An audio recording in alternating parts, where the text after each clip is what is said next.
आमचं म्हणणं एकच आहे की आमच्या मानाच्या मंडळांना याच्या आधी विरोध नव्हता, आताही नाही। काय होतं, प्रशासनाच्या बैठकीमध्ये ठरतंय, ऑन ग्राउंड असं काही होत नाही। मानाच्या गणपतीच्या अगोदर निघायची तयारी आमची 7 वाजता सकाळी। तुम्हाला वेळ कमी करायचा असेल तर मानाच्या गणपतींच्या उपाययोजना तुम्ही केल्या पाहिजे। त्यांच्या लवकर त्यांची मिरवणूक चालू केली पाहिजे। त्यांच्या पुढे जे 3-3, 4-4 खेळ लावलेले असतात ते प्रत्येक मंडळाला एक खेळ लावण्याची तुम्ही संधी द्या। आणि या मंडळाच्या कार्यकर्ते काय करोडपती नाही, ते लक्षपती नाहीयेत। ते आला खजिना कुठेतरी सजावट केली आहे म्हणून पै मंडळाचे कार्यकर्ते गोळा करत असतात। त्या गोळा करण्यामधून हा गणेशोत्सव कार्यकर्ते साजरा करत असतात। गणेशोत्सवाला अजून बराच अवधी शिल्लक आहे, मात्र त्याआधीच पुण्यातील विसर्जन मिरवणूक कशी असेल यावरून चर्चा सुरू झाली। आपण पाहिलं असेल, काल पुण्यात एक पत्रकार परिषद पार पडली आणि त्या पत्रकार परिषदेत मानाच्या 5 गणपतीनंतर अखिल मंडळी मंडळ आणि त्यानंतर श्रीमंत भाऊसाहेब रंगारी गणपती मंडळ हे जे आहेत ते विसर्जन मिरवणुकीत सहभागी होतील असं सांगितलं गेलं। आणि त्यानंतर कुठेतरी पुण्यात जे अनेक वर्षापासूनची 100 वर्षापेक्षा जास्त जुनी मंडळी आहेत त्या मंडळांमध्ये कुठेतरी नाराजी पसरली, आमच्याकडे कुठेतरी दुर्लक्ष होतंय असा त्यांचा सूर आहे। अशाच काही मंडळाचे अध्यक्ष आहेत आपल्यासोबत, आपण त्यांच्याशी बोलूयात, त्यांचं म्हणणं नेमकं काय आहे। सर्वात तुमचं नाव सांगा, तुमचं मंडळ कुठलं आहे सांगा। रामेश्वर चौक तरुण मंडळ ट्रस्ट अध्यक्ष सुरेश जैन, 120व्या वर्षात आम्ही पदार्पण करतो। बरोबर, तुमचं म्हणणं काय नेमकं आता? नाही, म्हणणे असं की परवाची प्रेस कॉन्फरन्स बघितल्यानंतर असं वाटायला लागलं की सामान्य मंडळाला कुठे न्याय मिळेल की नाही शंका आहे। आणि ह्या जर मंडळाने जर अशा पद्धतीचा निर्णय घेतला तर बाकीच्या मंडळाने करायचं काय। म्हणून पहिल्या 5 मानाचे गणपती गेल्यानंतर ही रीतिरिवाजाप्रमाणे आम्ही सांगतोय, 5 मानाचे गणपती गेल्यानंतर लक्ष्मी रोड म्हणा, टिळक रोड या मार्गाने प्रत्येक ठिकाणी तुम्ही 5-5 गणपती सोडावे अशी आमची इच्छा आहे। बरं, या बेसवरती आम्ही सगळे एकत्र झालेलो आहोत। जर यदा कदापि जर भाऊ रंगारी किंवा बाकीची मंडळ जर मध्ये गेली तर आम्हाला 12 नंतर लाऊडस्पीकर म्हणा किंवा ढोलजींचं पथक म्हणा काही जावायला मिळणार नाही। ते शेवटी जागेवरती सगळं विसर्जन करावं लागेल आम्हाला। अच्छा, म्हणजे या गणपतीला जवळपास रात्रीचे 12 वाजतील आणि त्यानंतर इतर गणपती मंडळांना लक्ष्मी रोडनी जाताना जो काही डीजे असतील म्हणा किंवा तुमचे ढोल असतील मर्यादा येतील, त्याला मर्यादा येणारच ना सर, कारण तो नियमच आहे ना, 12 नंतर तुम्ही लाऊडस्पीकर बंद करा, ढोलीचे बंद करा। कार्यकर्ते एवढे शून्यातून सगळं उभं करत असतात आणि या मंडळाचे कार्यकर्ते काय करोडपती नाहीत, ते लक्षपती नाहीयेत। ते आला खजिना कुठेतरी सजावट केली आहे म्हणून पै मंडळाचे कार्यकर्ते गोळा करत असतात। त्या गोळा करण्यामधून हा गणेशोत्सव कार्यकर्ते साजरा करत असतात। आमचं म्हणणं आहे की सामान्य मंडळाच्या मागे तुम्ही उभे राहा। तुम्ही मोजकेच 5 ते 7 मंडळ घेऊन जर चालत असाल तर पुणे शहर मान्य करणार नाही कुठल्या गोष्टीचं। आणि 5-7 मंडळ म्हणजे काही पुणे शहर नाही म्हणता येणार मला। तुमचं नाव सांगा मला, तुमचं काय म्हणणं नेमकं? आमचं होणाजी तरुण मंडळ ट्रस्ट यंदा 125वं वर्ष साजरं करत आहे। आम्ही अध्यक्ष राहुल आलमखाने बोलतोय। आमचं म्हणणं हेच आहे की जो पूर्वीपासून आतापर्यंत जो रीतिरिवाज चालू होता, मानाचे 5 गेल्यानंतर लक्ष्मी रोडचे 5, शिवाजी रोडचे 5 ह्या पद्धतीने सुरळीतपणे अगदी मिरवणूक पार पडली जाते। हा, तुम्हाला वेळ कमी करायचा असेल तर मानाच्या गणपतींच्या उपाययोजना तुम्ही केल्या पाहिजे। त्यांच्या लवकर त्यांची मिरवणूक चालू केली पाहिजे। त्यांच्या पुढे जे 3-3, 4-4 खेळ लावलेले असतात ते प्रत्येक मंडळाला एक खेळ लावण्याची तुम्ही संधी द्या।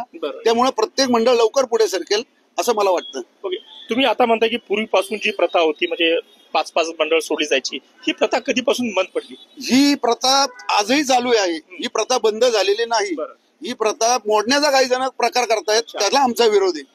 ही प्रथा प्रशासनानेच केलेली आहे आणि हा संपूर्ण दबाव प्रशासनावर येणार आहे। त्यामुळे हा सर्व हक्क प्रशासनाचा आहे की कुणाला कधी सोडायचंय आणि किती वाजता सोडायचं, हा हक्क प्रशासनाचा आहे। ओके, हा हक्क प्रशासनाचा किंवा ही संबंधित संपूर्ण जबाबदारी जी आहे ती प्रशासनाची आहे। मात्र प्रशासनाकडून मागील काही दिवसांपासून ज्या मिटिंगा घेतल्या जातात, बैठका घेतल्या जातात, त्यामध्ये ठराविक मंडळ सहभागी होतात असा देखील एक आरोप केला जातोय। काय होतं, प्रशासनाच्या बैठकीमध्ये ठरतंय, ऑन ग्राउंड असं काही होत नाही। तुम्ही बघू शकता की मानाच्या गणपतीची मिरवणूक चालू होती सकाळी 10 वाजता, त्यानंतर प्रत्येक मंडळाच्या पुढे 5-5 पथकं असतात। हे 10 ते 5 हे लक्ष्मी रोडचा ताबा सोडत नाही। 5 नंतर समजा दगडूशेठ येतात, त्याच्यानंतर वर्षानुवर्ष गेली अनेक वर्ष लक्ष्मी रोडचे 5 मंडळ जातात, शिवाजी रोडचे विद्युत रोषणाचे 5 मंडळ जातात। असा गुणगोविंदाने सगळे मंडळांचं एकजुटीने सगळं व्यवस्थित चालू होतं। पण कोणीतरी येते, प्रेस कॉन्फरन्स घेते, जाहीर करतंय की आम्ही मानाच्या गणपती नंतर न जाणार, हे आहेत कोण सांगणार आहे? मग यांना कोणी अधिकार दिला? तुमची मागणी काय? आमची मागणी हीच आहे की ज्या पद्धतीने वर्षानुवर्ष रीत आहे, परंपरा आहे, पहिले 5 मानाचे गेल्यानंतर लक्ष्मी रोडचे 5, शिवाजी रोडचे 5 तसेच जायला पाहिजे। जर त्याला विरोध करण्याचा, नवीन काहीतरी रूढी परंपरा आणण्याचा प्रयत्न केला तर आम्ही सर्व कार्यकर्ते रस्त्यावर उतरणार। आमचा पोलिसांशी संघर्ष झाला तरी चालेल, पण आम्ही ह्या रीती ही परंपरा मोडून देणार नाही। तुमचं नाव सांगा मला, तुमचं कुठलं मंडळ आहे? सुधीर टाकवे, जनार्दन पवळे संघ. किती वर्ष झाले? 86 वर्ष. याच्या आधी कधी असे प्रसंग निर्माण झाले होते? झाले ना प्रसंग निर्माण. यांनी परंपरा मोडीत काढायच्या आणि परत म्हणायचं आम्ही परंपरा मोडीत काढत म्हणजे नेमकी कुठली परंपरा मोडीत काढली?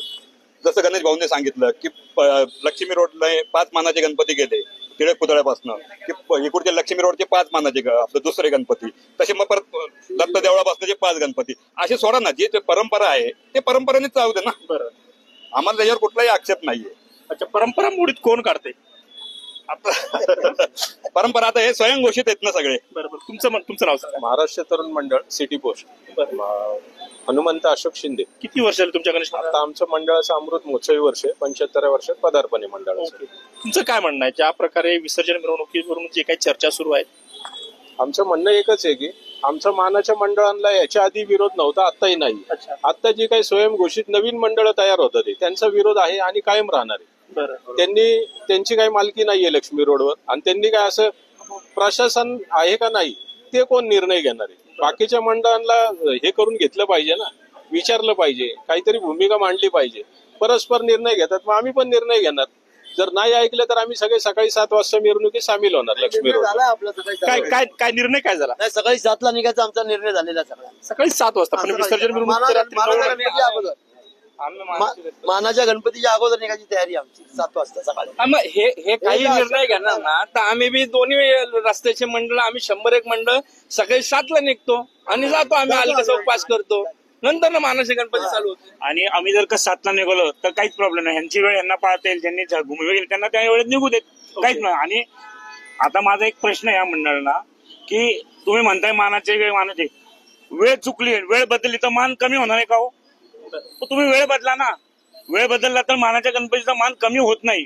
तुम्ही समंजस भूमिका घ्या आणि आपण गुन्ह्या गोविंदाने गणेशोत्सव चांगला साजरा करू. आमचा पूर्ण पाठिंबा आहे. तर आपण पाहू शकता विसर्जन मिरवणुकीवरून सध्या जो काही वाद सुरू आहे किंवा जी काही चर्चा सुरू आहे त्यामध्ये आम्हालाही कुठेतरी गृहीत धरलं जावं, कारण आमची ही मंडळं अनेक वर्षापासूनची आहेत. या संपूर्ण घडामोडीत परंपरा खंडित होऊ नये असं या सर्व गणेश मंडळांचं म्हणणं आहे.